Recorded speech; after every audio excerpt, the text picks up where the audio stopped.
Right, ಇವತ್ತಿನ ಕ್ಲಾಸಲ್ಲಿ ನಾವೇನು ಕಲಿತೀವಿ ಅಂತ ಹೇಳಿದ್ರೆ ಸ್ಪೆಲ್ಲಿಂಗ್ ರೂಲ್ಸ್. ಇಂಗ್ಲೀಷ್ ಸ್ಪಷ್ಟವಾಗಿ ನಾವು ಓದೋದು ಬರೆಯೋದು ನಾವು ಕಲಿತ್ಕೋಬೇಕು ಅಂದರೆ ಸ್ಪೆಲ್ಲಿಂಗ್ ರೂಲ್ಸು ಚೆನ್ನಾಗಿ ನಾವು ಪ್ರಾಕ್ಟೀಸ್ ಮಾಡಿರಬೇಕು. ಅದು ನಮಗೆ ಕಂಪ್ಲೀಟಾಗಿ ಗೊತ್ತಿರಬೇಕು. ಆಗ ಮಾತ್ರ ನಮಗೆ English reading and writing, English literacy ಏನಿದೆ ಕರೆಕ್ಟಾಗಿ ನಮಗೆ 100% ಬರುತ್ತೆ. ಇಲ್ಲಾಂದರೆ ಅರ್ಧಂಬರ್ಧ ಆಗಿಬಿಡುತ್ತೆ. ಸೊ ಸ್ಪೆಲ್ಲಿಂಗ್ ರೂಲ್ಸ್ ಬಹಳ ಮುಖ್ಯ. ಸೊ ಈಗಾಗಲೇ ನಾವು ಕ್ಲಾಸಲ್ಲಿ 5 ಸ್ಪೆಲ್ಲಿಂಗ್ ರೂಲ್ಸ್ ಕಲಿತಾಗಿದೆ. Number 1, number 2, number 3, number 4 and number 5. So ಇವತ್ತಿನ ಕ್ಲಾಸಲ್ಲಿ 6ನೇ ಸ್ಪೆಲ್ಲಿಂಗ್ ರೂಲ್ಸ್ ಕಲಿಯೋಣ. Okay, spelling rule number 6. ನಮಸ್ಕಾರ ಸ್ನೇಹಿತರೆ, ನಾನು ನಿಮ್ಮ ಇಂಗ್ಲೀಷ್ ಟ್ರೈನರ್ ಅನಿಲ್ ಕುಮಾರ್. ಬನ್ನಿ ಇಂಗ್ಲೀಷ್ ಕಲಿಯೋಣ ಚಾನಲ್ಗೆ ಎಲ್ಲರಿಗೂ ಮತ್ತೊಮ್ಮೆ ಸ್ವಾಗತ, ಸುಸ್ವಾಗತ. ಸ್ನೇಹಿತರೆ, ನೀವು ಚಾನಲ್ಗೆ ಹೊಸಬರಾಗಿದ್ದರೆ ದಯವಿಟ್ಟು ಚಾನಲನ್ನು ಸಬ್ಸ್ಕ್ರೈಬ್ ಮಾಡೋದನ್ನು ಮರಿಬೇಡಿ. ಹಾಗೆ ಪಕ್ಕದಲ್ಲಿರುವ ಬೆಲ್ ಐಕಾನ್ ಕ್ಲಿಕ್ ಮಾಡಿ. ನಾವು ಹಾಕುವ ಎಲ್ಲ ವಿಡಿಯೋಗಳ ನಿಮಗೆ ನೋಟಿಫಿಕೇಶನ್ ಬರುತ್ತೆ. ಜಸ್ಟ್ ನೋಟಿಫಿಕೇಶನ್ ಕ್ಲಿಕ್ ಮಾಡಿದ್ರೆ ಸಾಕು, you are free to learn English. ಸ್ನೇಹಿತರೆ, ಈ ವಿಡಿಯೋನ ದಯವಿಟ್ಟು ಕೊನೆ ತನಕ ನೋಡಿ, ಯಾಕೆಂದರೆ ಬಹಳ ಮುಖ್ಯವಾದ ವಿಡಿಯೋ ಇದು. ಹಾಗೆ ಈ ವಿಡಿಯೋಗೆ ಈಗಲೇ ಒಂದು ಲೈಕನ್ನು ಕೊಟ್ಬಿಡಿ, ಯಾಕೆಂದರೆ ಖಂಡಿತ ನಿಮಗೆ ಇಷ್ಟ ಆಗುತ್ತೆ. ಆ್ಯಂಡ್ ಈ ವಿಡಿಯೋನ ಎಲ್ಲರಿಗೂ ಶೇರ್ ಮಾಡಿ. ಹಾಗೆ ನಿಮಗೆ ಏನಾದರೂ ಡೌಟ್ ಇದ್ದರೆ ಕಾಮೆಂಟ್ ಸೆಕ್ಷನಲ್ಲಿ ಕಾಮೆಂಟ್ಸ್ ಮಾಡಿ. ಡೌಟ್ಸ್ ಅಂದರೆ ನಿಮ್ಮ ಪ್ರಶ್ನೆಗಳೇನಾದರೂ ಕಾಮೆಂಟ್ ಸೆಕ್ಷನಲ್ಲಿ ಕಾಮೆಂಟ್ ಮಾಡಿ. So without any further do, let's dive in to the video. Hi friends, ಇದೊಂದು ವಿಶೇಷ ಸೂಚನೆ. ನಮ್ಮಲ್ಲಿ ಇದೀಗ ಆನ್ಲೈನ್ ಸ್ಪೋಕನ್ ಇಂಗ್ಲಿಷ್ ಕೋರ್ಸ್ನ ಹೊಸ ಬ್ಯಾಚ್ ಶುರುವಾಗಿದೆ. ನೀವು ಇನ್ಮೇಲೆ ಎಲ್ಲೂ ಹೊರಗಡೆ ಹೋಗಿ ಇಂಗ್ಲಿಷ್ ಕಲಿಯುವ ಅವಶ್ಯಕತೆ ಇಲ್ಲ. ಮನೆಯಲ್ಲೇ ಕೂತ್ಕೊಂಡು ಯಾವುದೇ ಟೆನ್ಷನ್ ಇಲ್ಲದೆ, ಏನು ಮುಗಿದಿರಬಿಲ್ಲದೆ ಇಂಗ್ಲಿಷ್ ಮಾತಾಡೋದನ್ನು ಕಲಿಯಬಹುದು. ಸ್ನೇಹಿತರೆ, ಸ್ಪೋಕನ್ ಇಂಗ್ಲಿಷ್ ಮಾತ್ರ ಅಲ್ಲ, ನಿಮಗೆ ಇಂಗ್ಲಿಷ್ನ ಓದಲಿಕ್ಕೆ ಬರಲಿಕ್ಕೆ ಬರಲ್ಲ ಅಂತ ಇಟ್ಕೊಳ್ಳಿ. ಈಗ ಇಂಗ್ಲಿಷಲ್ಲಿ ನಿಮಗೆ ಓದಲಿಕ್ಕೆ ಬರಲಿಕ್ಕೆ ಬರಲ್ಲ, ಬರೀ ನಿಮಗೆ ABCD ಮಾತ್ರ ಗೊತ್ತು, ಅಥವಾ ABCD ಗೊತ್ತಿಲ್ಲ ಅಂತ ಇಟ್ಕೊಳ್ಳಿ. ಸೊ ABCD ಗೊತ್ತಿಲ್ಲ ಅಂತ ಪರವಾಗಿಲ್ಲ, ನಾವು ನಿಮಗೆ ಇಂಗ್ಲಿಷ್ನ ಬೇಸಿಕ್ಕಿಂದನೇ ಓದಲಿಕ್ಕೆ ಮತ್ತು ಬರಲಿಕ್ಕೆ ಸಹ ಹೇಳ್ಕೊಡ್ತೀವಿ. ಅದು ಅಲ್ಲದೆ ನೀವು ಒಂದು ವೇಳೆ ಕನ್ನಡ ಬರಲ್ಲ ಅಂತ ಇಟ್ಕೊಳ್ಳಿ, ಕನ್ನಡನೂ ಹೇಳ್ಕೊಟ್ಟು ಕನ್ನಡದಿಂದ ಇಂಗ್ಲಿಷ್ನ ಹೇಗೆ ಓದೋದು, ಕನ್ನಡನೂ ನಾವು ಹೇಳ್ಕೊಟ್ಟು ಅದರ ಮೂಲಕ ಇಂಗ್ಲಿಷ್ನ ಹೇಗೆ ಕಲಿಯೋದು ಅನ್ನೋದನ್ನು ನಾವು ಈ ಕೋರ್ಸಲ್ಲಿ ಇನ್ಕ್ಲೂಡ್ ಮಾಡಿದ್ದೀವಿ. ಸ್ನೇಹಿತರೆ, ಈ ಕೋರ್ಸನ್ನು ಚಿಕ್ಕ ಮಕ್ಕಳನ್ನು ಹೊರತುಪಡಿಸಿ ಬೇರೆ ಯಾರು ಬೇಕಾದ್ರೆ ಈ ಕೋರ್ಸ್ಗೆ ಜಾಯ್ನ್ ಆಗಬಹುದು. ನೀವು ಕೆಲಸಕ್ಕೆ ಹೋಗಿರ್ಬೋದು, ಮನೆಯಲ್ಲಿ ಇರ್ಬೋದು, ಅಥವಾ ನೀವು ಯಾವುದೋ ಒಂದು ಬಿಸ್ನೆಸ್ ಮಾಡ್ತಾ ಇರ್ಬೋದು. ಓಕೆ, ಸೊ ಯಾರು ಬೇಕಾದ್ರೂ ಈ ಕೋರ್ಸ್ನ ಜಾಯ್ನ್ ಆಗಬಹುದು. ಹಾಗಾದ್ರೆ ಸ್ನೇಹಿತರೆ, ತಡ ಯಾಕೆ, ಈ ಸ್ಪೋಕನ್ ಇಂಗ್ಲಿಷ್ ಕೋರ್ಸ್ ಮತ್ತು English basic reading and writing ಕೋರ್ಸ್ನ ಜಾಯ್ನ್ ಆಗಬೇಕು ಅಂತ ಆಸಕ್ತಿ ಇರೋರು ಈ ಕೂಡಲೇ ನಿಮ್ಮ ಫೋನ್ ತೆಗೆದುಕೊಳ್ಳಿ, ಹಾಗೂ ಇಲ್ಲಿ ಬರ್ತಿರುವಂತಹ ನಂಬರ್ಗೆ ಅಥವಾ ಕೆಳಗಡೆ ಬರ್ತಾ ಇರುವಂತಹ ನಂಬರ್ಗೆ ನೀವು ಕರೆ ಮಾಡತಕ್ಕದ್ದು, ಅಥವಾ ವಾಟ್ಸ್ಆ್ಯಪ್ನಲ್ಲಿ ಸಂಪರ್ಕಿಸಿ ನಿಮ್ಮ ಹೆಸರನ್ನು ರಿಜಿಸ್ಟರ್ ಮಾಡ್ಕೊಳ್ಳಿ. ಇಂಗ್ಲೀಷಲ್ಲಿ ಸ್ಟ್ರೆಸ್ ಮಾಡಲಿಕ್ಕೆ ಇಂಗ್ಲೀಷಲ್ಲಿ ನಾವು ಕನ್ನಡದಲ್ಲಿ ಒತ್ತಕ್ಷರ ಅಂತ ಯಾವುದನ್ನು ಹೇಳ್ತೀವಿ? ಈಗ ನಾವೇನು ಮಾಡ್ತಾ ಇದ್ದೀವಿ, ಇಂಗ್ಲೀಷ್ ಸ್ಪೆಲ್ಲಿಂಗ್ ರೂಲ್ಸಲ್ಲಿ ರೂಲ್ ನಂಬರ್ 6 ಇದರಲ್ಲಿ ಡಬಲ್ ಕಾನ್ಸನೆಂಟ್ ಬರ್ತಾ ಇದೆ ಅಲ್ವಾ? ಡಬಲ್ ಕಾನ್ಸನೆಂಟ್ ಬರ್ತಾ ಇದೆ. ಒಂದೇ ಥರದ್ದು ಡಬಲ್ ಕಾನ್ಸನೆಂಟ್ ಅಲ್ಲ, ಸಾರಿ, ಒಂದೇ ಕಾನ್ಸನೆಂಟು ರಿಪೀಟ್ ಆಗ್ತಾ ಇದೆ, ವಿಚ್ ಇಸ್ ಡಬಲ್ ಕಾನ್ಸನೆಂಟ್ ಅಂತಲೇ ಹೇಳ್ಬೋದು. ಅಂದರೆ ಸೇಮ್ ಕಾನ್ಸನೆಂಟ್ ಡಬಲ್ ಆಗಿರುತ್ತೆ. ಇಂಗ್ಲೀಷಲ್ಲಿ ಒತ್ತಕ್ಷರ ಅಂತ ಹೇಳಿದಾಗ ಕನ್ನಡದಲ್ಲಿ ಸಜಾತಿ ಒತ್ತಕ್ಷರ ಮತ್ತು ವಿಜಾತಿ ಒತ್ತಕ್ಷರ ಅಂತ ಇದೆ. ಸಜಾತಿ ಅಂದರೆ ಉದಾಹರಣೆಗೆ ನೋಡಿ, ಕ, ಇದಕ್ಕೆ ಒತ್ತಕ್ಷರ ಇದು ಕ, ನ, ನ, ಪ, ಇವೆಲ್ಲ ಸಜಾತಿ ಒತ್ತಕ್ಷರಗಳು, ಅಂದರೆ ಅದೇ ಅಕ್ಷರದ ಒತ್ತಕ್ಷರಗಳು. ಇನ್ನು ವಿಜಾತಿ ಒತ್ತಕ್ಷರ ಅಂದರೆ ಏನು? ವಿಜಾತಿ ಒತ್ತಕ್ಷರಗಳಂದರೆ, ಈಗ ಇದು ಪ ಅಂತ ಹೇಳೋದಲ್ಲ, ವಿಜಾತಿ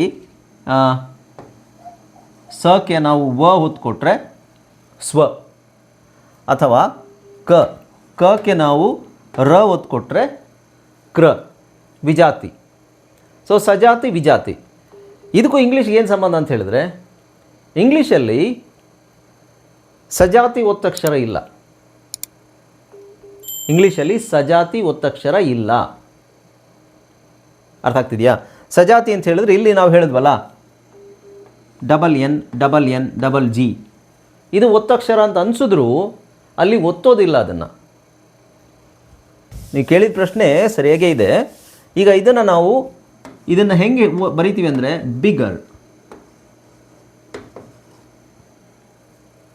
ಬಿಗರ್, ಇದು ಥಿನರ್, ಇದು ವಿನರ್. ಅರ್ಥ ಆಯ್ತಾ? ಎಲ್ಲೂ ನಾವು ಒತ್ತಕ್ಷರ ಕೊಡೋದಿಲ್ಲ. ಇದಕ್ಕೆ ಗೆ ಗ ಒತ್ತು, ನಗೆ ನಾ ಒತ್ತು, ಅದು ಆ ಥರ ನಾವೇ ಅಭ್ಯಾಸ ಆಗಿದೆ ನಮಗೆ. ಓಕೆ, ಸೊ ಆ ಥರ ಒತ್ತು ಕೊಟ್ಟು ಅಭ್ಯಾಸ. ವಿನ್ನರ್ ಅಂತ ಹೇಳೋ ಅವಶ್ಯಕತೆ ಇಲ್ಲ. ವಿನರ್, ಥಿನರ್, ಬಿಗರ್, ಫ್ಯಾಟರ್, ರನ್ನರ್ ಅಲ್ಲ, ರನ್ನರ್. ಸೊ ಇಲ್ಲಿ ಬರಿಬೇಕಾದ್ರೆ ಅಕ್ಷರ ಬರಿಬೇಕು, ಹೇಳಬೇಕಾದ್ರೆ ಅದನ್ನು ನಾವು ಒತ್ತಬಾರದು. ರನ್ನರ್ ಅಲ್ಲ. ನಿಮ್ಮಲ್ಲಿ ಬಹಳ ಜನರಿಗೆ ಇದೊಂದು ಕನ್ಫ್ಯೂಷನ್ ಇದೆ. ನೀವೆಲ್ಲ ಕೇಳಿರೋದು ಏನು ಅಂತ ಹೇಳಿದ್ರೆ, ರನ್ನರ್ ಅಂತಲೇ ನಾವು ಕೇಳಿದ್ದೀವಿ. ವಿನ್ನರ್, ಥಿನ್ನರ್, ಬಿಗ್ಗರ್, ಫ್ಯಾಟರ್ ಎಲ್ಲ ಕೇಳಿದ್ದೀರ. ಬಟ್ ಅದು ಕೇಳಿರೋದೆಲ್ಲ ನಾವು ಉಚ್ಚಾರಣೆ ಸರಿಯಾಗಿ ತಪ್ಪಾಗಿ ಕೇಳಿರ್ತೀರ. ಈಗ ಇದು ಅಷ್ಟೇ ನೋಡಿ, ರನ್ನಿಂಗ್ ಅಲ್ಲ, ರನ್ನಿಂಗ್. ಹಗ್ಗಿಂಗ್ ಅಲ್ಲ, ಸಿಟ್ಟಿಂಗ್. ಸಿಟ್ಟಿಂಗ್ ಅಲ್ಲ, ಹಿಟ್ಟಿಂಗ್. ಸೊ ಇಲ್ಲೆಲ್ಲೂ ನೀವು ಕನ್ನಡದಲ್ಲಿ ಬರೀಬೇಕಾದ್ರೆ ಇದನ್ನು ಒತ್ತಕ್ಷರ ಕೊಡೋ, ಸಜಾತಿ ಒತ್ತಕ್ಷರ ಕೊಡೋ ಅವಶ್ಯಕತೆ ಇಲ್ಲ. ಇನ್ಫ್ಯಾಕ್ಟ್ ಇಂಗ್ಲೀಷಲ್ಲಿರೋದನ್ನು ನಾವು ಕನ್ನಡದಲ್ಲಿ ಬರೀಬೇಕಾದ್ರೆ ಸಜಾತಿಯ ಒತ್ತಕ್ಷರನ ಬಳಸಬಾರ್ದು. ಅರ್ಥ ಆಗ್ತಿದೆಯಾ? ಯಾರಿಗೆ ಅರ್ಥ ಆಗಿಲ್ಲ ಇದು? ಸಜಾತಿಯ ಒತ್ತಕ್ಷರನ ನಾವು ಬಳಸೋ ಅವಶ್ಯಕತೆ ಇಲ್ಲ ಕನ್ನಡದಲ್ಲಿ. ಇಂಗ್ಲೀಷಲ್ಲಿರೋ ಪದನ ಒಂದು ಕನ್ನಡದಲ್ಲಿ ಬರಿಬೇಕಾದ್ರೆ. ಇನ್ನೊಂದು ನಾನು ತೋರಿಸ್ತೀನಿ ನಿಮಗೆ. ಈಗ ಇಲ್ಲಿದೆ ನೋಡಿ, ಡಬಲ್ ಇದೆ. ಇಲ್ಲಿ ಡಬಲ್ ಅಕ್ಷರಗಳಿದೆ. Smell, gill, will, call, stall, mall, ball, ಇದೆಲ್ಲ ಡಬಲ್ ಇದೆ. ಸೊ ಇಲ್ಲಿ ನಾವು ಡಬಲ್ ಎಲ್ ಬರಿಬೇಕಾ? ಇಲ್ಲಿ ನೋಡಿ, ಚೆಸ್ ಅಂತಿದೆ.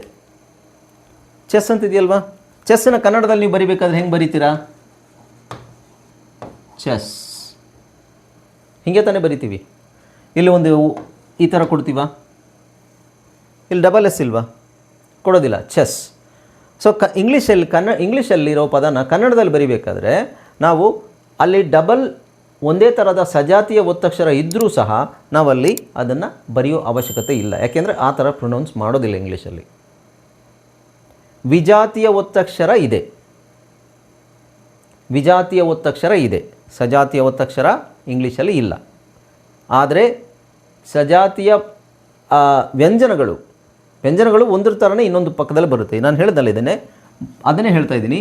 ಈಗ ನಿಮಗೆ ಸಿಂಪಲ್ ಪದ ಇದು. ವಿನ್ನರ್ ಅಂದರೆ ಏನು? ವಿಜೇತ.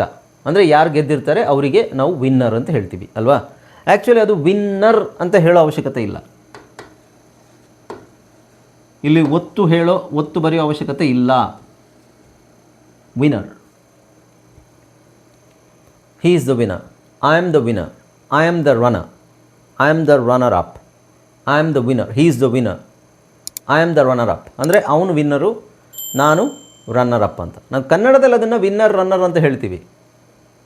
ದಯವಿಟ್ಟು ಅರ್ಥ ಮಾಡ್ಕೊಳ್ಳಿ. ಕನ್ನಡದಲ್ಲಿ ಹೇಳಬೇಕಾದ್ರೆ ಅದು ಹಾಗೆ ಬಂದಿರೋದು, ವಿನ್ನರ್ ರನ್ನರ್. ಬಟ್ ಇಂಗ್ಲೀಷ್ ಅಂತ ಬಂದಾಗ ವಿನ್ನರ್, ರನ್ನರ್, ಬಿಗರ್, ಫ್ಯಾಟರ್, ಈ ಥರ ಹೇಳಿದೆ. ಬಿಗ್ಗರ್, ಫ್ಯಾಟರ್, ವಿನ್ನರ್ ಅಂತ ಹೇಳೋದಿಲ್ಲ. ಅರ್ಥ ಆಯ್ತಲ್ಲ? ಸೊ ಏನು, ಇಂಗ್ಲೀಷಲ್ಲಿ ಸಜಾತಿಯ ವ್ಯಂಜನಗಳು ಬಂದಾಗ ಅಲ್ಲಿ ಸಜಾತಿಯ ಒತ್ತಕ್ಷರವನ್ನು ನಾವು ಕನ್ನಡದಲ್ಲಿ ಹೇಗೆ ಬಳಸ್ತೀವಿ? ಬಳಸೋದಿಲ್ಲ. ಇನ್ನೊಂದು ಸಿಂಪಲ್ ಪದ ಅಂತ ಹೇಳಿದ್ರೆ SUMMER. ಇದನ್ನು ಉಚ್ಚಾರಿಸೋದು ಹೇಗೆ? ಸಮರ್.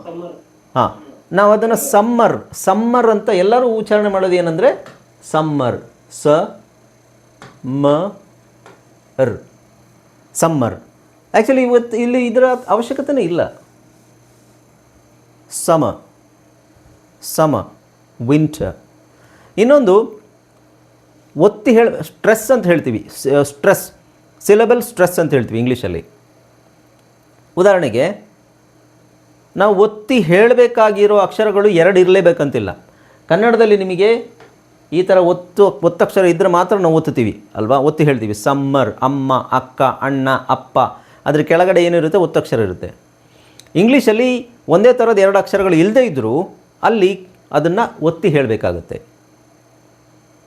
ಓಕೆ, ಒತ್ತಿ ಹೇಳಬೇಕಾಗುತ್ತೆ. ಅದು ನಿಮಗೆ ಪ್ರೊನೌನ್ಸಿಯೇಷನ್ ಇದರಲ್ಲಿ ಬರುತ್ತೆ. ಪ್ರೊನೌನ್ಸಿಯೇಷನ್ ಅಂದರೆ ತುಂಬ high level, standard, advance level ಪ್ರೊನೌನ್ಸಿಯೇಷನಲ್ಲಿ ಬರುತ್ತೆ. ಅದು ಸಿಲೆಬಲ್ ಸ್ಟ್ರೆಸ್ ಅಂತ ಹೇಳ್ತೀವಿ. Syllable stress. ಓಕೆ, ಸೊ ಅಲ್ಲಿ 2 ಅಕ್ಷರ ಇರಲ್ಲ ನಿಮಗೆ, ಆದರೂ ಒತ್ತಿ ಹೇಳ್ತಾರೆ ಅದನ್ನು. ಅರ್ಥ ಆಯ್ತಾ? ಸೊ ಅದು ಸದ್ಯಕ್ಕೆ ಬೇಡ ನಮಗೆ, ಸಿಲೆಬಲ್ ಸ್ಟ್ರೆಸ್. ಅದಾದಮೇಲೆ ನೋಡೋಣ. ಈಗ ಹಾಂ, ಸೊ ನಿಮಗೆ ಅರ್ಥ ಆಯ್ತಲ್ಲ? ಈ ಪ್ರಶ್ನೆ ಏನು ಕೇಳಿದ್ರಿ? 2 ಅಕ್ಷರ ಇದ್ದರೆ, ಒಂದು ಪದದಲ್ಲಿ 2 ಅಕ್ಷರ ಇದ್ದರೆ ಅದನ್ನು ಒತ್ತಿ ಹೇಳಬೇಕಾ? ಒಂದು ಪದದಲ್ಲಿ 2 ಅಕ್ಷರ ಇದ್ದರೆ ಅದನ್ನು ಒತ್ತಿ ಹೇಳಬೇಕಾ? ಖಂಡಿತ ಇಲ್ಲ. ಇಲ್ಲಿ 2 N ಇದೆ, ರನ್ನಿಂಗ್ ಅಲ್ಲ ರನ್ನಿಂಗ್. 2 G ಇದೆ, ಹಗ್ಗಿಂಗ್ ಅಲ್ಲ ಹಗಿಂಗ್. ಸೊ ಒತ್ತಿ ಹೇಳೋ ಅವಶ್ಯಕತೆ ಇಲ್ಲ. ಇದನ್ನು ಬರಿಬೇಕಾದ್ರೆ ಬರಿಬೇಕು, ಆದರೆ ಹೇಳಬೇಕಾದ್ರೆ ಅದನ್ನು ಹೇಳೋ ಅವಶ್ಯಕತೆ ಇಲ್ಲ. ಸೊ ನಾನು ಫಸ್ಟ್ ನಿಮಗೆ ಸೈಲೆಂಟ್ ಲೆಟರ್ಸಲ್ಲೇ ಹೇಳಿದ್ದೀನಿ. ಡಬಲ್ ಕಾನ್ಸನೆಂಟ್ ಬರೋ double consonant, same double consonant, ಒಂದೇ ಥರ ಇರುವ ಕಾನ್ಸನೆಂಟು ಎರಡು ಬಂದರೆ ಅದರಲ್ಲಿ ಒಂದು ಮಾತ್ರ ಉಚ್ಚಾರಣೆ ಮಾಡಿದ್ರೆ ಸಾಕು. ಅದರ ಅರ್ಥ ಏನು? ನೀವು ಎರಡನ್ನೂ ಉಚ್ಚಾರಣೆ ಮಾಡಿದ್ರೆ ಅದು ಒತ್ತಕ್ಷರ. ಇಂಗ್ಲೀಷಲ್ಲಿ ಹಾಗೆ ಇಲ್ಲ. ಇಂಗ್ಲೀಷಲ್ಲಿ ಸಜಾತಿಯ ಒತ್ತಕ್ಷರ ಇಲ್ಲ, ವಿಜಾತಿಯ ಒತ್ತಕ್ಷರ ಮಾತ್ರ ಇರೋದು. ಅರ್ಥ ಆಯ್ತಲ್ವಾ? ಓಕೆ, ಸೊ ನೆಕ್ಸ್ಟ್ ಯಾವುದು?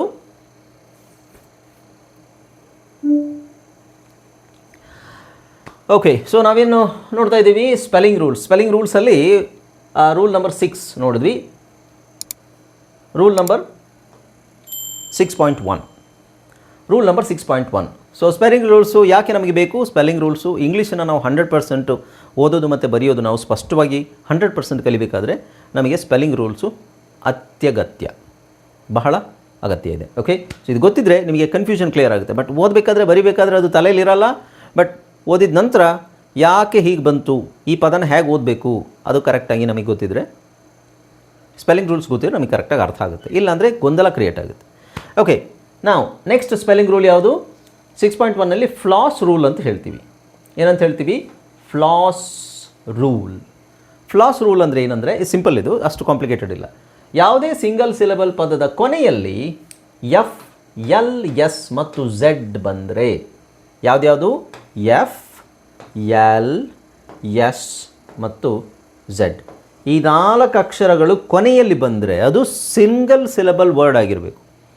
ಈಗ ಈ ಲೆವೆಲಲ್ಲಿ ನಿಮಗೆ ಸಿಂಗಲ್ ಸಿಲೆಬಲ್ ವರ್ಡ್ ಅಂದರೆ ಏನು ಅಂತ ಗೊತ್ತಿರಬೇಕು ಅಲ್ವಾ? ಸಿಂಗಲ್ ಸಿಲೆಬಲ್ ವರ್ಡ್ ಅಂದರೆ ಏನು?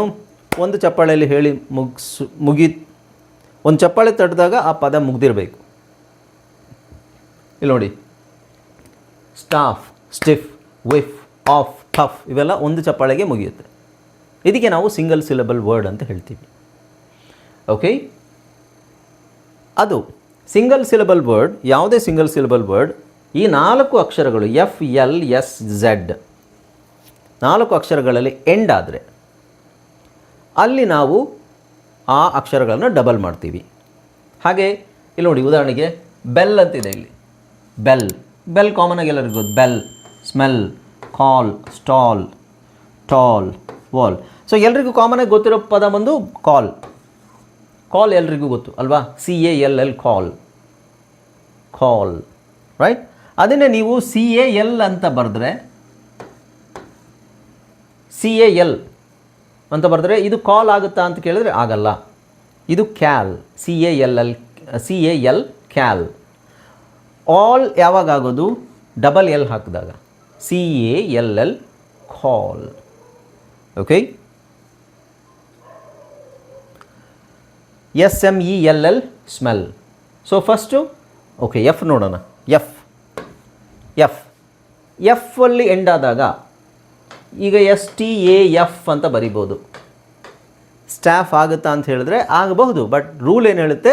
ಈ ಥರ ನಾವು ಬಿಡಬಾರ್ದು, ಪಕ್ಕದಲ್ಲಿ ಒಂದು ಎಫ್ ಹಾಕಬೇಕು. Staff or staff, stiff, whiff, off, cuff, puff, stuff. But ಇದರಲ್ಲಿ ಎಕ್ಸೆಪ್ಷನ್ಸ್ ಇದೆ, ಇಲ್ಲ ಅಂತಿಲ್ಲ. ಈಗ OFF ಆಫ್ ಅಂದರೆ ಒಂದು ಮೀನಿಂಗು, ಬರೀ OF ಆಫ್ ಅಂದರೆ ಈ ಮೀನಿಂಗ್ ಬೇರೆ. ಕೆಲವು ಒಂದೆರಡು ಎಕ್ಸೆಪ್ಷನ್ಸ್ ಇರುತ್ತೆ. ಓಕೆ, ಹಾಗೆ ಇದರಲ್ಲಿ ನೋಡಿ, ಎಸ್ ಅಲ್ಲಿ ಎಂಡ್ ಆಗುವಂಥದ್ದು bass, mass, pass, chess, dress, press, kiss, floss, miss, fuss, muss. ಇವೆಲ್ಲ ಏನು? ಎಸ್ ಅಲ್ಲಿ ಎಂಡ್ ಆಗ್ತಾ ಇದೆ, ಸಿಂಗಲ್ ಸಿಲೆಬಲ್ ವರ್ಡ್, ಬಟ್ ಅದನ್ನು ಡಬಲ್ ಮಾಡಿದ್ದೀವಿ. ಹಾಗೆ Z, jazz, whiz, buzz, fuzz. ಝೆಡ್ಡಲ್ಲಿ ಜಾಸ್ತಿ ವರ್ಡ್ಸ್ ಇಲ್ಲ. ಓಕೆ, ಆಲ್ಮೋಸ್ಟ್ ಯಾವ್ಯಾವ ವರ್ಡ್ಸ್ ಇದ್ದಾವೆ ಅದೆಲ್ಲ ನಾನು ನಿಮಗೆ ಕೊಟ್ಟಿರ್ತೀನಿ ಇದರಲ್ಲಿ. ಅರ್ಥ ಆಯ್ತಾ?